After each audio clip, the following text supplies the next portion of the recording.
All right. Welcome back, folks.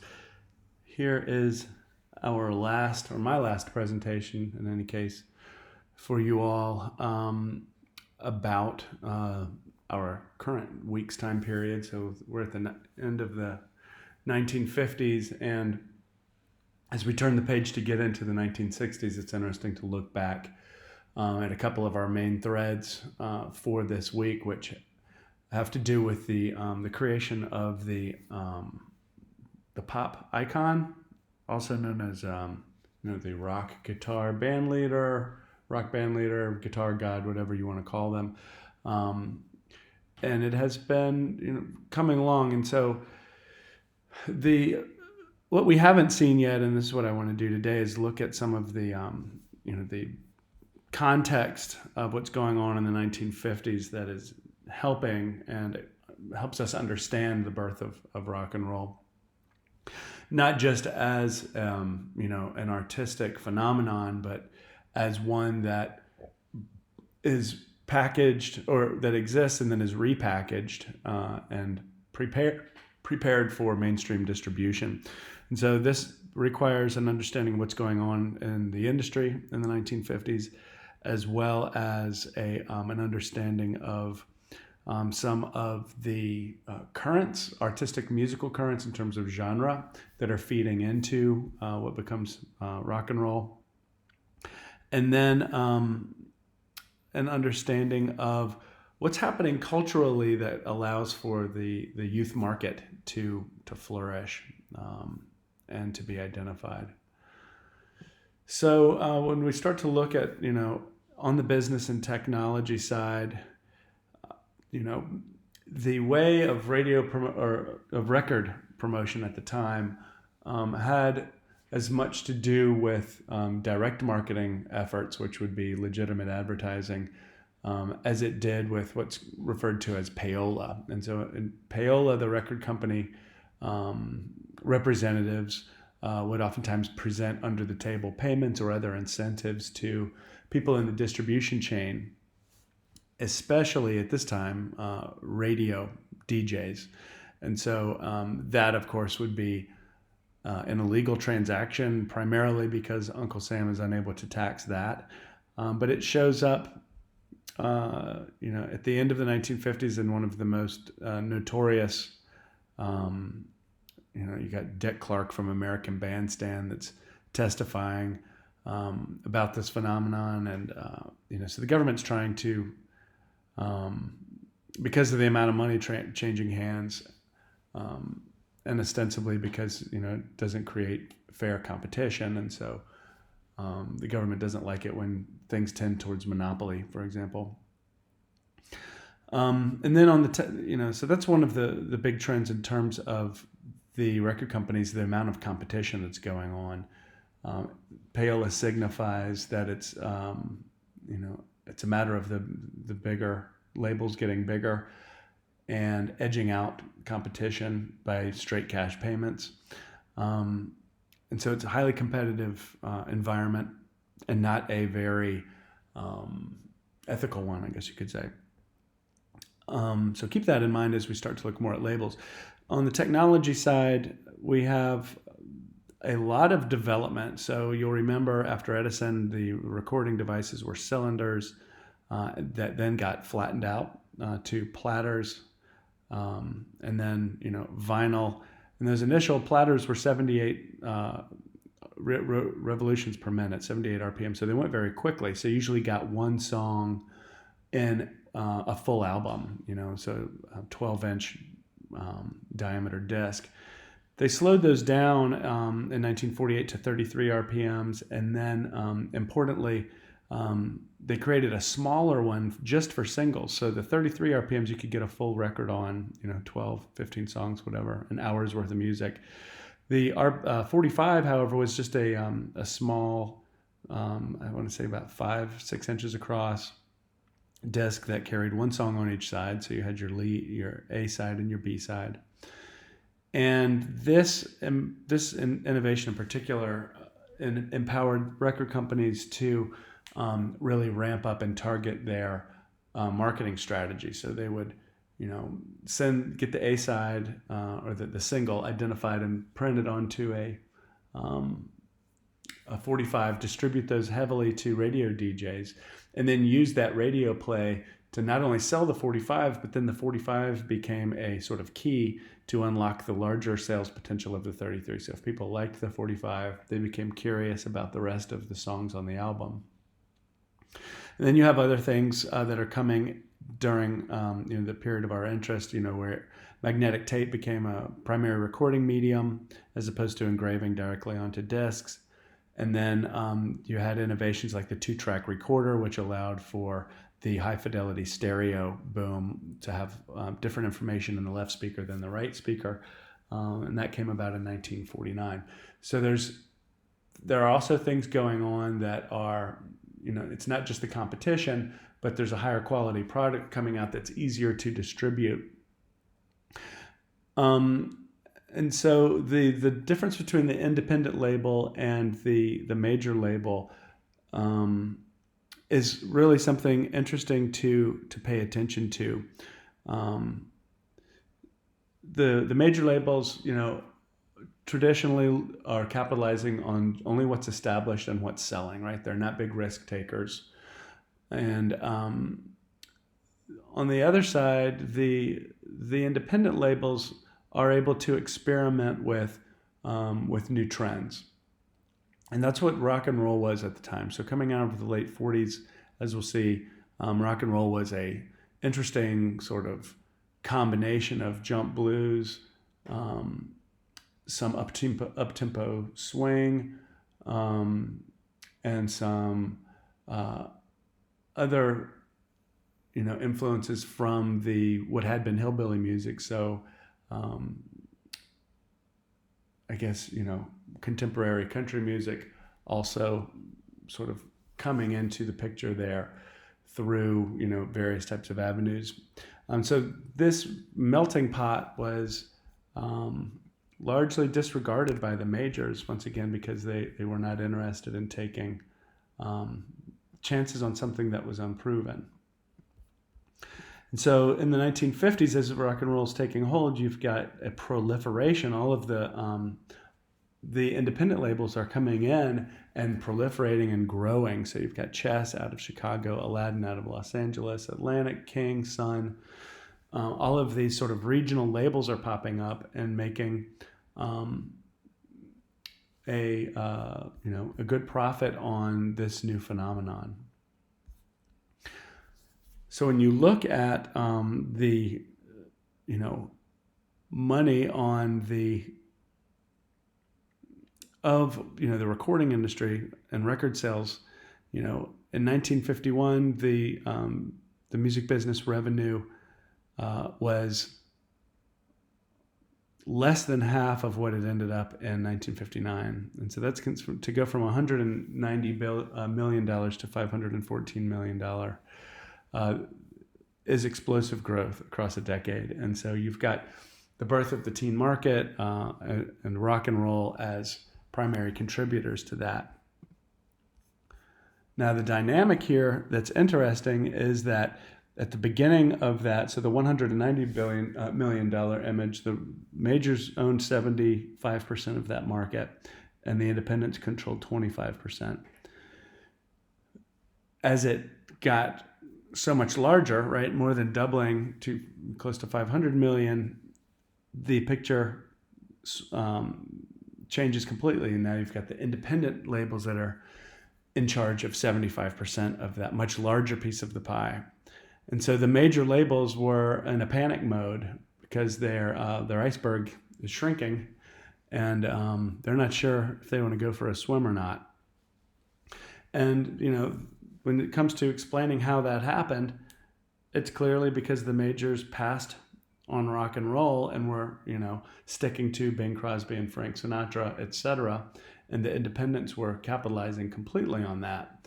And so they needed to do something about the situation.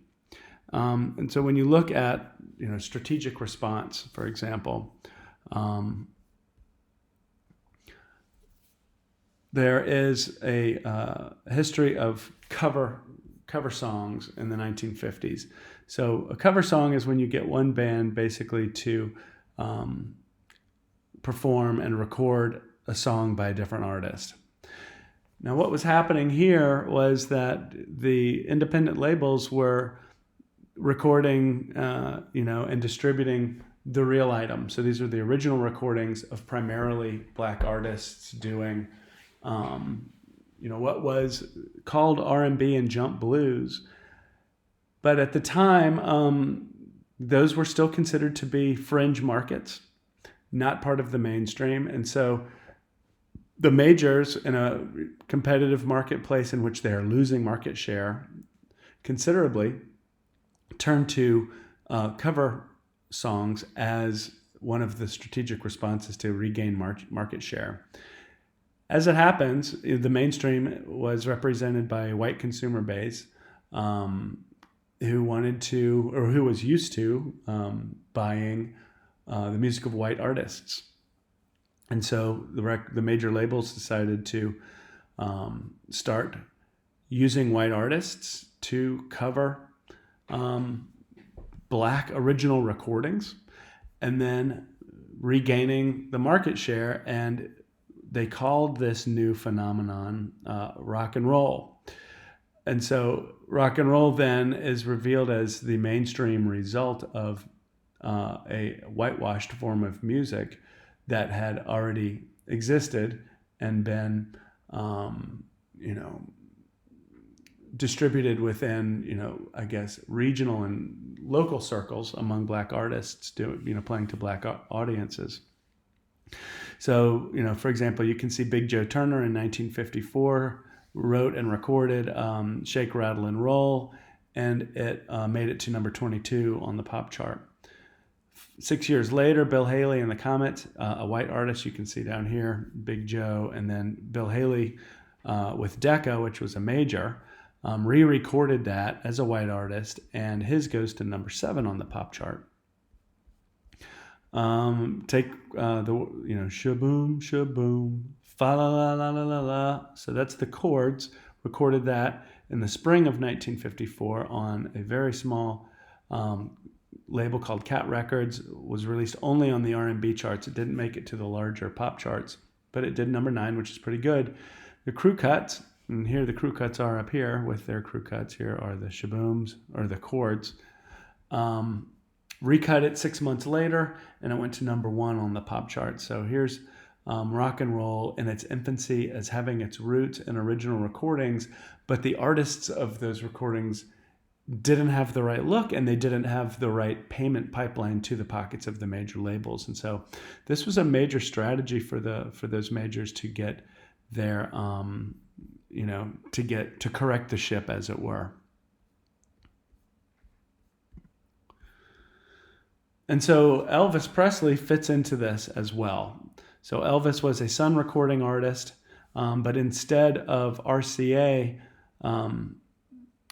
finding a different artist to re-record Elvis's stuff, it just so happened Elvis had the right look, and RCA just signed him away from Sun Records. You look at Sun Records; they had primarily a roster of black artists at the time, and so Elvis went on to re-record songs like "Mystery Train" by Junior Parker, which hit number 5 on the R&B chart. Elvis released on RCA after he signed with them, and it hit number 11 on the country chart. So you can see, that Elvis fits into that picture as well. Now, when we look at the creation of the youth market, this was the destination of these cover recordings. This was the marketplace, much larger, much more wealthy after the post World War II sort of boom in the United States. So you've got youngsters with expendable income, probably for the first time, and their experiences are being reflected in some of this music. Their curiosity is being piqued.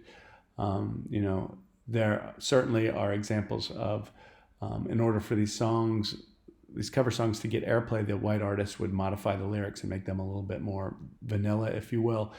And so, in contrast to the adult sort of demographic that the labels were marketing to, now you've got a new generational identity. And so how are the youngsters different from the adults? That question had not really shown up in popular music marketing before.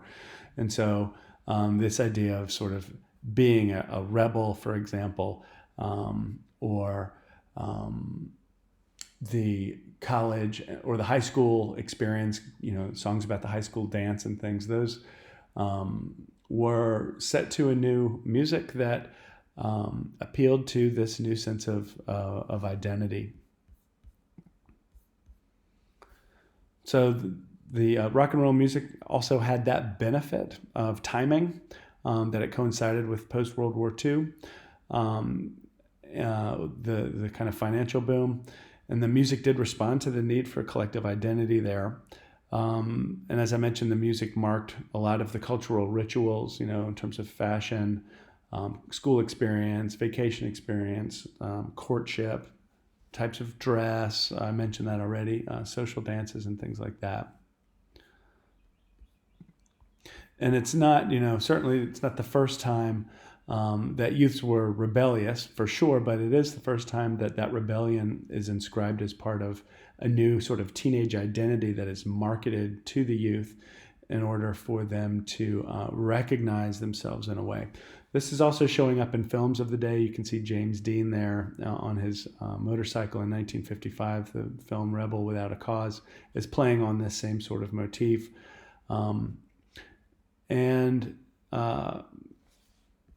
Elvis definitely fits into that picture. So as we're looking at, back to rock and roll, when you look at some of the artistic currents that are kind of circulating in popular music at the end of the 40s, you've got jump blues, which is a subgenre of blues music and big band swing. It's almost like little band swing with electric guitar. So at the end of the swing era, venues did not want to pay for 30 and 40 piece, full size swing band. And so the artists, the black artists of the time were doing those big band arrangements, but with, maybe an 8-piece band. So it was a lot easier to get, everybody paid the way they needed to be and to still have the work. But what they didn't have was, tons of arrangements and instrumentations. It was easier to move people around. And instead of that, to create the sound, the electric guitar was super important. And so you've got around 1948, Fender with its first solid body electric guitar with the Broadcaster. But you had pickups on guitars since the 1930s with hollow body electric guitars that were used in a lot of these jump blues recordings. So some of the exemplars here, and you can click on these links for songs, but Wynonie Harris, Louis Jordan, the Liggins brothers, all are demonstrating this pared down version, trimmed down version of a big band that is playing upbeat swing music with a blues arrangement oftentimes, and then having electric guitar in there created a very infectious, and very danceable music genre that was essentially rock and roll, except for the color of the skin. And so when the major labels started getting these white artists to do these jump blues records, that's really one way to look at the birth of rock and roll. All right, let me see. So when you kind of go back to Elvis now, we can see that, he's sort of a figure of translation. He doesn't exactly fit into, he does do cover songs of Junior Parker, but he's not an artist that was signed to a major from the beginning. So he came up through the ranks of the independent labels alongside of other, smaller artists that were, very authentic in terms of what they were doing. So he was kind of the real McCoy in that way. But he was signed to a major label because of the color of his skin at the same time. And so what he was able to do was bring that heritage with him, and cross the race boundaries, if you would, in order to, bring this kind of niche, interesting market to a wider audience. But also he was cleansing that, or he was he was cleansed, I guess, of the negative connotations. And so when you talk about rock and roll as a whitewashed version of jump blues, after Elvis, rock and roll was now okay for white kids. And before that, it was problematic because of the lyrical content and because of the way people were dancing. We saw in the swing era with the Lindy Hop and those other kinds of things. Very suggestive sorts of dancing. And so when Elvis was crowned as, quote, the king of rock and roll in the late 50s, it was as much about the power of the U.S. entertainment industry to keep all of the good, to basically sanitize and clean up a musical genre and drop all of its negative, sort of threatening connotations. Frankly, it was threatening to, white parents of the 1950s to have their children dancing, imitating black artists and dancing to black music. And that's just the nature of what was going on. So Elvis was able to sort of redirect that and be like, okay, now the water is safe for swimming. And I'm not saying and don't want to suggest that Elvis was not very talented. This isn't a question of me evaluating his value as an artist, or how good or bad his performances or songs were, but it's really much more about him bringing a form of music, and that had to be renamed, by the way. Rock and roll, did exist in small corners, but you keep in mind it was no longer R&B. R&B went off in its own direction and remained a black art form. But rock and roll became a white sort of, it became mainstreamed, right? So it was whitewashed, and kind of cured of some of its threatening suggestions. All right, so that is presentation number 7 for the semester, and that will conclude week number 2. And I look forward to your presentations this Friday, as well as the Jazz Talk quiz that I talked about in, I think it was presentation number 5. All right, have a good day. Bye-bye.